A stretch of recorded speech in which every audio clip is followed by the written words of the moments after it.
Hello everyone and welcome back to AV Chess Lab. In this Queen's Gambit decline video, we will discuss the Lasker Variation, as I will show you some of the main lines and ideas for both sides to play.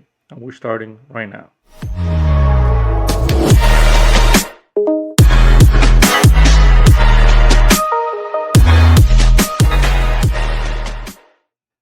So we start with d4, d5, c4, e6, knight to c3, putting pressure on the d5 square. Knight to f6, bishop to g5, pinning the knight to the queen. And here it is necessary for black to play the move bishop to e7. For example, if a move like h6 is played, we can either win a pawn or destroy the black position after playing bishop takes f6. If queen takes, we win a pawn after c takes d5, e takes d5, and knight takes d5. And if the g pawn takes on f6, we can simply continue with the captures on d5, and now look at the black pawns around the king. They're completely destroyed, and white should have a pretty good game. So for this reason, bishop e7 is the way to go here. We continue with e3, opening up now for this bishop to move. Black castles, knight to f3, h6 attacking the bishop, bishop goes to h4, knight to e4, and after the trade of bishops on e7, we arrived at the Queen's Gambit decline Lasker Variation. Here there are a few interesting ideas for white to play. We can first notice that this pawn on d5 is attacked twice, so we can clear the situation right away by simply taking this pawn. Black must capture on c3 with the knight. If he captures the pawn, we can just capture and win a pawn. So it is necessary for knight takes c3 to happen.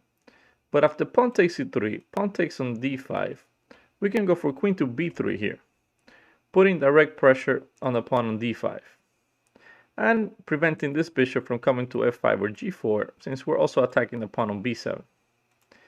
Black continues here with rook to d8, and after c4, pawn takes c4, bishop takes c4, knight to c6, preventing the move knight to e5, and also attacking knight to a5. We have to go bishop to e2, and after bishop to e2, the main plan for white is to simply castle here, put this rook on d1, this rook on c1, and continue the game. Black, on the other hand, they're going to play b6, bishop to b7, put this rook on c8, and at some point, maybe knight to a5, and then move to c5. So returning to the original position after queen takes on e7, white can continue here with knight takes e4. And after d takes e4, yes, the pawn for black are doubled, but he has a lot of counterplay here. After knight to d2, putting pressure on the pawn, black continues with f5, g3. Now, white here is trying to go bishop to g2, castle the king, and play the move to f3. But this takes a long time. And while you do all of that, black is going to create its own counterplay by playing the move either to c5 or e5. Also, knight to d7, b6, follow with bishop to b7, and then the counter strike on c5. Another interesting idea, but a slower one, is to go for rook to c1.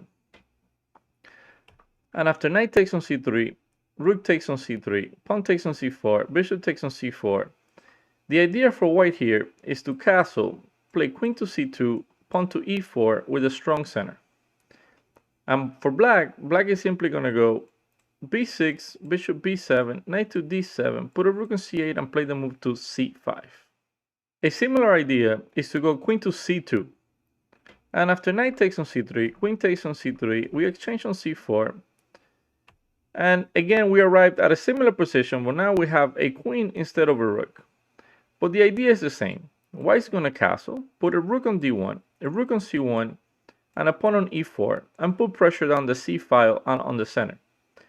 Now, black is going to put a rook on d8, a pawn on b6, the bishop on b7. This knight's going to come to d7, and they're going to go for the break on c5 or the break on e5.